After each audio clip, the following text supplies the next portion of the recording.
Hello students, आप सभी का स्वागत है नाइक सीरीज प्रैक्टिस सेट 25 में। नाइक सीरीज प्रैक्टिस सेट का 25 का पहला क्वेश्चन है, मनकोट चित्रकला का संबंध किस राज्य से हैं? तो वो जम्मू कश्मीर से हैं। ठीक है। और जम्मू एंड कश्मीर के अन्य पेंटिंग देखें तो बसोली और डोगरा, कर्नाटक के तंजौर और मैसूर, पश्चिम बंगाल की पटुआ, राजस्थान की पेशवाई पेंटिंग्स, उड़ीसा की पटचित्र और सोरा, और थांगका का सिक्किम, लद्दाख अरुणाचल प्रदेश की, बिहार की मंजूसा और मधुबनी, झारखंड की पेतकर, पश्चिम बंगाल और बिहार की संथाल पेंटिंग्स। बनाने वाला समुदाय है जादू पटवा समुदाय द्वारा। क्वेश्चन नंबर 2, धक्कई साड़ी कहाँ की है? तो यह पश्चिम बंगाल की है। ठीक है। केरल की है कसाबू साड़ी, इलिकल कर्नाटक की है, महाराष्ट्र की नवारी पेटवी, पटोला गुजरात की, मध्य प्रदेश की चंदेरी, बोमकई उड़ीसा की, संबलपुरी और कोटपाड़ उड़ीसा की है, जामनगरी कहाँ की है? तो गुजरात की है, जामदानी आंध्र प्रदेश की है। क्वेश्चन नंबर 3, कुरुवंजी लोकनाट्य कला का संबंध किस राज्य से हैं? तो ये तमिलनाडु से हैं। असम के हो गए लोकनाट्य अक्केनाट, ओजपली और बहोना, गोवा का रणमाली, मणिपुर का ठोक लीला, मध्य प्रदेश का मांच, उड़ीसा का दसकठिया, महाराष्ट्र का दशावतार, जम्मू कश्मीर का बांड पथेर, उत्तराखंड का रमन और कर्नाटक का बयालता, राजस्थान का स्वांग, कर्नाटक का यक्षगान, बबई गुजरात और राजस्थान का। क्वेश्चन नंबर 4, वारी वारकरी उत्सव कहाँ का है? तो ये महाराष्ट्र का है, जिसे एलिफेंटा उत्सव भी कहा जाता है।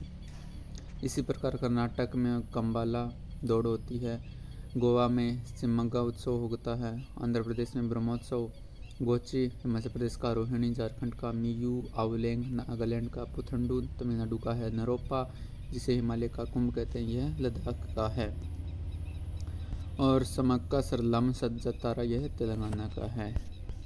क्वेश्चन नंबर 5, संतोष ट्रॉफी का भारतीय फुटबॉल में एक महान व्यक्ति मनमथ नाथ राय चौधरी के नाम पर रखा गया था। जो संतोष ट्रॉफी है इसका नाम किसके नाम पर? मनमथ नाथ राय चौधरी के नाम पर, जो कि 1941 से शुरू होती है संतोष ट्रॉफी, जिसका पहला विजेता बंगाल था। फुटबॉल में सबसे पुराना कप कौन सा? तो डूरंड कप है, 1888 में पहली बार खेला गया था शिमला में। जीता कौन था? तो सबसे ज़्यादा बार इसको मोहन बगान ने 17 बार जीता है। और इसका आयोजन कौन करता है? तो कोल इंडिया लिमिटेड द्वारा इसका आयोजन किया जाता है डूरंड कप का। क्वेश्चन नंबर 6, भारत की जो 2011 की जनगणना से भारत का कौन सा पड़ोसी देश दुनिया के 10 सबसे अधिक आबादी वाले देशों में शामिल नहीं है? तो वह श्रीलंका होगा। क्यों? फर्स्ट 1 से 10 तक हम याद कर सकते हैं। जी, पहला चीन हो गया, दूसरा Bharat, than USA, Indonesia, Pakistan, Brazil, Bangladesh, Nigeria, रूस और मैक्सिको। नेपाल का 40वीं रैंक है। ठीक है। और क्वेश्चन नंबर 7, भारतीय खान ब्यूरो का हेडक्वार्टर कहाँ है? तो नागपुर में है। भारतीय खनन अनुसंधान संस्थान ये धनबाद झारखंड में है। केंद्रीय आलू संस्थान केंद्र शिमला में। इसी प्रकार पक्षी इज्जत नगर के लिए हो गया। वन संस्थान केंद्र देखा जाए तो देहरादून हो गया, औषधि लखनऊ और वनस्पति लखनऊ। क्वेश्चन नंबर 8, कार्तिकेयन मुरली का संबंध किससे हैं? तो ये शतरंज खिलाड़ी है। शतरंज की ट्रॉफी में नायडू और लिमंका ट्रॉफी हो गई। भारत के फर्स्ट ग्रैंड मास्टर कौन है? तो विश्वनाथन आनंद, जो कि तमिलनाडु से हैं। 5 बार ये वर्ल्ड चैंपियन रह चुके। पहली बार ये वर्ल्ड चैंपियन सन 2000 में रहे थे। Second grand master Divyendu Barua, जो कि वेस्ट बंगाल से हैं। और थर्ड ग्रैंड मास्टर देखे जाए तो प्रवीण थिप्से हैं, जो कि महाराष्ट्र से। पहली महिला ग्रैंड मास्टर एस विजय लक्ष्मी थी। क्वेश्चन नंबर 2, जो शॉर्ट पुट होता है उसमें पुरुष एथलीट गेंद का भार कितना होता है? तो ये होता है 7.26 kg। ठीक है। तो ये गेंद लगभग होती है 3 kg से 7.26 kg के मध्य। फीमेल में ये शॉर्ट पुट 4 kg का होता है। फॉल कब हो सकता है? फाउल शॉर्ट पुट में यदि बंदा गोला है वो गर्दन से चिपका न रहे तो फाउल हो सकता है। 60 सेकंड के अंदर ये फेंकना होगा। यदि नहीं फेंका जाए तो फाउल हो जाएगा। सर्कल के बाहर नहीं जाना होगा। ठीक है। शॉर्टपुट में खिलाड़ी की देखे जाए मुख्य खिलाड़ी शॉर्टपुट तंजिंदर पाल सिंह तूर, जो कि भारतीय रिकॉर्ड है 21.49 मीटर का। प्रद्युमन सिंह बरार और जोगिंदर सिंह बेदी। ठीक है, ये शॉर्टपुट खिलाड़ी हैं। क्वेश्चन नंबर 10, आर्टिकल 342 किससे संबंधित है? तो जो एसटी है उसको कमज़ोर वर्ग में रखा गया है। ये आर्टिकल 342 में। आर्टिकल 341 की बात करें तो अनुसूचित जाति का जो वर्ग है एससी के बारे में, तो ये आर्टिकल 341 बताता है। आर्टिकल 330 में लोकसभा में एससी और एसटी का आरक्षण बताता है। क्वेश्चन नंबर आर्टिकल 331, यह लोकसभा में एंग्लो इंडियन आरक्षण बताता है। जो 2 का एंग्लो इंडियन आरक्षण मिला है वो उसके बारे में आर्टिकल 331। 332 विधानसभा में एससी और एसटी का आरक्षण है, और आर्टिकल 333 विधानसभा में एंग्लो इंडियन का आरक्षण बताता है। 333। क्वेश्चन नंबर 11, आर्टिकल 368 किसके बारे में है? तो आर्टिकल 368 संविधान संशोधन के लिए संसद की शक्ति, और यह स्रोत दक्षिण अफ्रीका से लिया गया है, जिसमें 20 भाग कितने 20 हैं। कितने प्रकार से किया जा सकता है? तो यह संविधान संशोधन 3 प्रकार से किया जा सकता है। पहला होगा संसद के साधारण बहुमत से, संसद के विशेष बहुमत से, और संसद के विशेष बहुमत और आधे से राज्यों की सहमति। और यही प्रक्रिया किसी भी सदन से शुरू हो सकती है। मतलब संविधान संशोधन की जो प्रक्रिया है वो किसी भी सदन से हो सकती है शुरू। पहला संविधान संशोधन 1951 में हुआ था, जिससे 9वीं अनुसूची जोड़ी गई थी। और कोई बता सकता है 9वीं अनुसूची किसके बारे में? तो यह भूमि सुधार के बारे में है। ठीक है। क्वेश्चन नंबर 12, भारतीय संविधान की मूल प्रतियां किस भाषा में लिखी गई थी? तो ये हिंदी और अंग्रेजी के लिए जानी जाती है। हिंदी के लिए कौन जाने जाते हैं? तो ये वसंत काषण वेदे जाने जाते हैं। सजावट का काम नंदलाल बोस ने किया था। लेखक कौन है? तो प्रेम बिहारी नारायण राय जाता है। क्वेश्चन नंबर 13, उस राष्ट्रपति का नाम जिसने संसद में किसी विधेयक को वापस करने के लिए सबसे पहले राष्ट्रपति की शक्ति निलंबन वीटो का प्रयोग किया था? तो ये एपीजे अब्दुल कलाम थे। ठीक है। ज्ञानी जेल सिंह की बात करें तो भारतीय डाकघर संशोधन विधेयक पर रोक किसने लगाई थी? ज्ञानी जेल सिंह ने। इनका वाला जो पॉकेट वीटो था, पॉकेट वीटो का इस्तेमाल किसने किया था? तो ज्ञानी जेल सिंह ने किया था। और निलंबन वीटो, तो इसका उपयोग एपीजे अब्दुल कलाम ने किया था। फर्स्ट उपराष्ट्रपति कौन थे? तो S Radhakrishnan, second Zakir Hussain, third VV Giri और fourth BD Jatti. Question number 15, जो भारत की आकस्मिकता निधि है तो किसके निपटान में रखी गई है? तो ये राष्ट्रपति के। जैसे आकस्मिकता निधि में प्राकृतिक आपदा और युद्ध हो गए। यह अधिनियम 1950 में आया था। आकस्मिकता निधि का जो अधिनियम वह 1950 में आया था। आर्टिकल 267 का सब क्लोज 2 में आता है आकस्मिकता निधि। समेकित निधि या संचित निधि, यह आर्टिकल 266 का सब क्लोज 1 में आता है। इसमें राष्ट्रपति द्वारा वेतन भत्ते पेंशन आदि दिए जाते हैं, और समेकित निधि को ही संचित निधि कहते हैं। क्वेश्चन नंबर 16, जो भारत की संसद नीति है से धन निकालने का जो अधिकार है वो किसके पास है? तो ये भारत की संसद के पास है। क्वेश्चन नंबर 17, तैमूर के आक्रमण के बाद में किस राजवंश ने भारत पर शासन किया था? तो ये लोधी और सेध राजवंश ने किया था। तैमूर का आक्रमण 1398 में हुआ था। तैमूर के आक्रमण की बात करें तो नसीरुद्दीन मोहम्मद ने 1395 से 1414 के समय किया था। क्वेश्चन नंबर 18, सेध वंश का संस्थापक कौन था? तो खिज्र खान था। 1414 से 1421 तक, जिसका टाइटल था रियत ए आला। खिज्र खान के बाद में आया था मौजूदीन मुबारक शाह सेकंड। सेध वंश का सबसे योग्य शासक कौन था? तो मौजूदीन मुबारक शाह सेकंड। इसके नाम पर लिखी गई बुक थी तारिख ए मुबारक शाही, जिसके लेखक कौन है? याह्या बिन सिरहिंदी। ठीक है। और मौजूदीन मुबारक शाह के बाद में आता है मोहम्मद शाह। मोहम्मद शाह को सेध वंश का एकमात्र जो शासक होता था सिया था। और मोहम्मद शाह के बाद में अलाउद्दीन आलम शाह आते हैं। और इसी प्रकार दिल्ली सल्तनत की महत्वपूर्ण पुस्तकें, संगीत राजा किसकी है? तो राणा कुंभा की है। ताजुल मासिर हसन निज़ामी की है।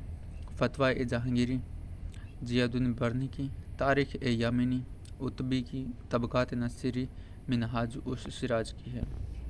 मिनहाज उस सिराज को कहा रजिया यदि महिला न होती तो ये भारतीय इतिहास के महान शासकों में गिनी जाती। इस प्रकार का स्टेटमेंट किसने कहा था? मिनहाज उस सिराज ने। क्वेश्चन नंबर 19, पानीपत की पहली लड़ाई 1526 में लड़ी गई थी। इस लड़ाई में इब्राहिम लोदी को बाबर द्वारा हराया गया था। ठीक है। इब्राहिम लोदी को बाबर के द्वारा हराया गया था। इब्राहिम लोदी की बात करें तो एकमात्र शासक जो रणभूमि में मारा गया था। अंतिम शासक था लोदी वंश का, और दिल्ली सल्तनत का भी अंतिम शासक था इब्राहिम लोदी। लोदी वंश की बात करें तो 1451 से 1526 के मध्य था, और इसके संस्थापक लोदी वंश के बहलोल लोदी थे, जो कि 1451 से 1489 तक थे। बहलोल लोदी के बाद में सिकंदर लोदी, सिकंदर लोदी के बाद में इब्राहिम लोदी, और इब्राहिम लोदी ने बाबर ने हराया था। इब्राहिम लोदी को किसने? बाबर ने हराया था। बाबर बना था मुगल वंश का संस्थापक 1526 से।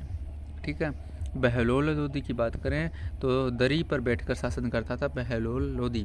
द्वितीय अफगान वंश का था तो सूर्य साम्राज्य को, सूर्य वंश को ही द्वितीय अफगान वंश कहते हैं। सिकंदर लोदी की बात करें तो पीर और मज़ार पर जाने पर रोक किसने लगाई? सिकंदर लोदी ने।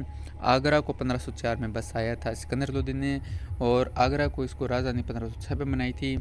और सिकंदर लोदी था वह किसके नाम से रचनाएं लिखता था? गुलरुखी शीर्षक से यह रचनाएं लिखता था। सिकंदर लोदी की बात करें तो लोदी वंश का सुल्तान की उपाधि धारण करने वाला यह पहला शासक था। बहलोल लोदी के समय जो एक बुक लिखी गई थी तारीख ए दाऊदी, जिसके राइटर थे अब्दुल्ला, तो इसके बारे में बहलोल लोदी के बारे में ही बताया गया है। क्वेश्चन नंबर 20, इब्राहिम लोदी का मकबरा कहाँ है? तो यह पानीपत हरियाणा में है। पृथ्वी की त्रिज्या कितनी है? तो 6371 किलोमीटर। पृथ्वी की आयु 4.5 अरब वर्ष है। और किस विधि से मापते हैं इस आयु को? तो यूरेनियम मेथड से मापा जाता है। पृथ्वी को कई टाइम जोन में विभाजित किया जाता है, तो हर टाइम जोन में कितनी डिग्री होता है? तो 15 डिग्री प्रति हावर होता है। 360 में 24 का भाग देने पर यह निकलता है। और 180 डिग्री जो देशांतर उसको इंटरनेशनल तिथि रेखा कहते हैं। 1 डिग्री बराबर 4 मिनट होते हैं। टाइम जोन की बात करें तो फ्रांस में 13 टाइम जोन है, रूस में 11 है, भारत में 1 भारतीय मानक समय इंडियन स्टैंडर्ड टाइम है।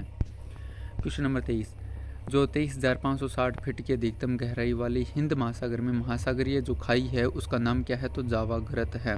इसे ही सुंडा ग्रत कहते हैं। ठीक है। सबसे गहरी ग्रत विश्व की चैलेंजर डीप है, जिसका अन्य नाम है मैरियाना ग्रत। मैरियाना ग्रत की स्थिति की बात करें तो प्रशांत महासागर में है, जिसकी गहराई 11,022 मीटर है।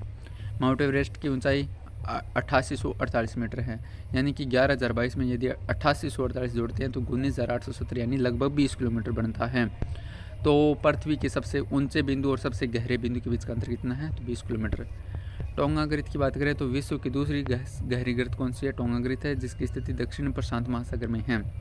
गहराई कितनी है? 10,880 मीटर है टोंगा ग्रत की। प्यूटोरिको ग्रत की बात करें तो उत्तर अटलांटिक में है, जिसकी हाइट है 8605 मीटर। जावा ग्रत की हाइट कितनी है? तो 7725 मीटर है। क्वेश्चन नंबर 24,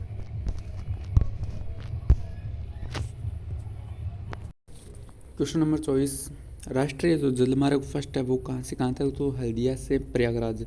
किस नदी पर है? तो गंगा पर है। लंबाई 1620 किलोमीटर है। नेशनल हाईवे सेकंड की बात करें, वाटरवे सेकंड तो सदिया से दुबरी ब्रह्मपुत्र नदी 891 किलोमीटर इसकी लंबाई हो गई। और NW3 कोट्टापुरम से कोल्लम है। फोर्थ इतना इंपॉर्टेंट नहीं है। क्वेश्चन नंबर 25, सोनीतपुर जो हाथी रिजर्व है ये असम और अरुणाचल प्रदेश में है। उड़ीसा में पड़ता है संबलपुरी हाथी रिजर्व। और हाथी प्रोजेक्ट आया था 1992 में। हाथी रिजर्व कुछ है देते जैसे कामेंग हाथी रिजर्व अरुणाचल प्रदेश में, इटांगी नागालैंड में है, नीलाम्बूर और पेरियार केरला में है, अन्नामलाई और श्रीविल्लिपुतूर तमिलनाडु में है। महासागरों का क्रम जैसे पैसा में प्रशांत महासागर हो गया, ए से अटलांटिक, आई से इंडस यानी हिंद महासागर हो गया, दक्षिण सी हो गया और आर्कटिक हो गया। प्रशांत महासागर की जो एरिया है उसका है 16 करोड़ किलोमीटर स्क्वायर और अटलांटिक का 10 करोड़ 60 लाख किलोमीटर और हिंद महासागर का एरिया है 7 करोड़।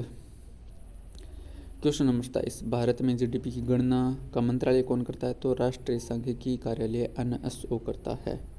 ठीक है। और राष्ट्रीय जो आय की प्राकलन की उसकी विधियाँ कितनी? 3 विधियाँ हैं, व्यय विधि, उत्पाद विधि और आय विधि। क्वेश्चन नंबर 29, 200 रुपये के नोट पर रूपांकन किसका है? तो सांची का स्तूप है। 10 रुपये के नोट पर कोणार्क 63 और 1x123 mm इसकी माप हो गई। और 20 रुपये के नोट की 63x129 mm एलोरा की गुफा है।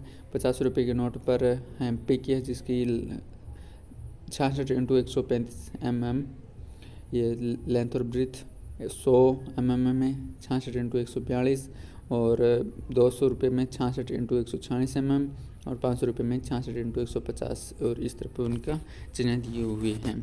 क्वेश्चन नंबर 30, जो मांग का नियम है वो क्या है? तो जैसे कीमत बढ़ेगी तो मांग गिर जाती है। ओम का नियम क्या है? V = IR। धारा और वोल्टता दोनों पर निर्भर करता है ओम का नियम। ठीक है। क्वेश्चन नंबर 32, एक सामान्य शोषक सेल में विद्युत अपघट्य होता है तो ये अमोनियम क्लोराइड के द्वारा। अनएच4 सेल के दो प्रकार होते हैं, प्राइमरी सेल और सेकेंडरी सेल। एक बार यूज किया जाए तो प्राइमरी सेल, चार्ज कर बार बार यूज में secondary cell. Question number 33, petrol का मुख्य संगठक तो वो ऑक्टेन नंबर पर निर्भर करता है, ठीक है। और पेट्रोल का मुख्य संगठन ऑक्टेन नंबर पर निर्भर करता है। पेट्रोल की क्वालिटी, जितना क्वालिटी बेहतरीन करनी है तो ऑक्टेन नंबर उतना ही हमें इंक्रीज करना होगा। क्वेश्चन नंबर 34, एल्केन का सामान्य सूत्र CnH2n, एल्केन का CnH2n+2 और एल्काइन का CnH2n-2। क्वेश्चन नंबर 35, जो मनुष्य के हाथ में जो हड्डियाँ होती है वो कितनी 27 होती हैं? 14 फालेंजल्स होती है, 5 मेटाकार्पल्स होती है और 8 कार्पल्स होती है। मानव शरीर की सबसे छोटी हड्डी कौन सी है? तो स्टेपिज है, जो कि कान में पाई जाती है। कान में 3 हड्डियां होती है, मेलस, इनकस और स्टेपिज। मानव शरीर की सबसे लंबी हड्डी है फीमर, चमकीली टिबिया और पतली फेबुला है। क्वेश्चन नंबर 37, विश्व प्रेस स्वतंत्रता सूचकांक 2024, यह 159 में रैंक थी हमारी। फर्स्ट रैंक इसमें नॉर्वे की थी, जारी इसको कौन करता है? Reporters without border. Question number 38, हाल ही में स्पेस में जाने वाली पहले भारतीय पर्यटक कौन बने? तो गोपी थोटाकुरा। क्वेश्चन नंबर 39 में सागा दावोत्सव सिक्किम का है और इसे ही ट्रिपल ब्लेस्ट फेस्टिवल कहते हैं।